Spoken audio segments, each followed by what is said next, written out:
Gas cylinder गळतीकडे दुर्लक्ष करणं hotel व्यावसायिक कुटुंबियांच्या जीवावर बेतलं. सिलेंडरचा स्फोट होऊन 2 चिमुकल्या मुलींचा जीव गेलाय, तर एकाच कुटुंबातील 4 जण गंभीर भाजल्याची घटना मंगळवेढा तालुक्यात घडली आहे. मंगळवेढा तालुक्यातील नंदेश्वर झडेवाडी परिसरातील शिरशी येथे गंगधाडे कुटुंबियांचा हॉटेलचा व्यवसाय आहे. काल दुपारी या हॉटेलसाठी शेव बनवण्याचं काम सुरू होतं.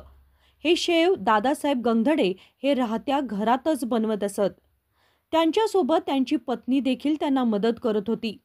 त्यांना स्वरा वय वर्ष 2 आणि 1 वर्षाची श्रेया अशा 2 मुली असून त्या देखील याच खोलीमध्ये झोपल्या होत्या.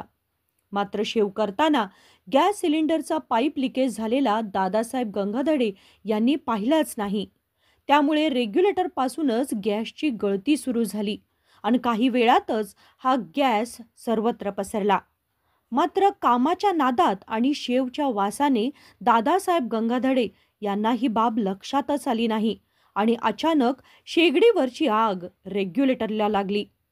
काही समजण्याच्या आतच एका क्षणात अचानक सिलेंडरचा मोठा भडका उडाला आणि मोठा स्फोट झाल्यानं 2 चिमुकल्यांचा जागीच अंत झाला.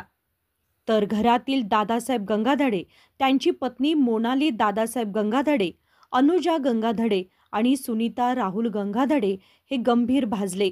त्यांना उपचारासाठी सोलापूरला दाखल करण्यात आल्याची माहिती मिळाली आहे.